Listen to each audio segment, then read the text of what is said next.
سندھ کے باسیوں، آپ کو مبارک ہو کہ 12 معاونین خصوصی اور 8 سندھ گورنمنٹ کے ترجمان نامینیٹ کر دیے گئے، ان کا نوٹیفیکیشن جاری ہو گیا۔ اب باقاعدہ عوامی مسائل حل ہوں گے۔ 8 ترجمان، یہ کوئی امریکی ریاست بھی نہیں کر سکتی کہ 8 ترجمان سندھ گورنمنٹ کے۔ کیا اتنی پاپولرٹی ہے اس گورنمنٹ کی کہ یا اتنی جو ہے وہ دودھ کی نہریں بہا دی گئی ہیں جس کی وجہ سے 8 ترجمان رکھے گئے ہیں سندھ گورنمنٹ کی جانب سے۔ یہ ترجمانی کیا کریں گے آپ کو بھی پتا ہے، مجھے بھی معلوم ہے، لیکن 12 معاون خصوصی ایک بھی شخص ان کو نہیں جانتا۔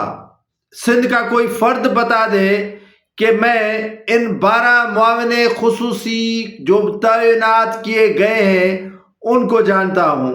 یہ اقربا پروری، کسی کا بیٹا، کسی کا بھتیجا، کسی کا بھائی، کسی کا چچا، کسی کا داماد، تو کسی کا کوئی رشتہ دار جو ہے وہ اس معاون خصوصی جو سندھ کابینہ کی ایک ریل کے ڈبوں کی طرح بنائی گئی فضول کابینہ میں شامل کیے گئے ہیں۔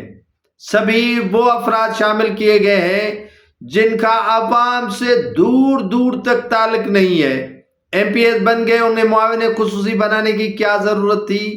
یا وہ ان پاپولر، غیر پاپولر پیپلز پارٹی کے سفارشی بندے تعینات کیے گئے ہیں معاون خصوصی کے طور پر۔ 8 ترجمان بنائے گئے ہیں سندھ حکومت کے۔ ایسا تو کھلواڑ کبھی ہم نے دیکھا ہی نہیں ہے۔ پاکستان پیپلز پارٹی کے سینئر رہنماؤں کو زمین بوس کر دیا گیا ہے اور انہیں اسٹیکر کی طرح چپکایا گیا ہے۔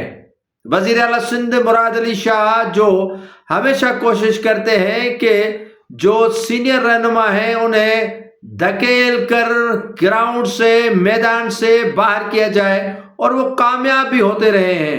اور دوسری خواہش ہوتی ہے محترمہ ادیب فریال تالپور صاحبہ کی، وہ بھی اسی تعاقب میں ہوتی ہے کہ سندھ کابینہ میں معاون خصوصی وزیر یا ترجمان وہ شامل کیے جائیں جن کا عوام کے ساتھ روابط بھی نہ ہو اور دور دور تک تعلق نہ ہو اور سندھ کے مسائل سے وہ ناآشنا ہو۔ اسی طرح آج بھی جن کی شمولیت کروا دی گئی ہے سندھ کابینہ میں معاون خصوصی کے طور پر، ان میں ایک آدھا فرد بھی سندھ کا عوام نہیں جانتا، ایک آدھے شخص کو بھی سندھ کا عوام نہیں جانتا۔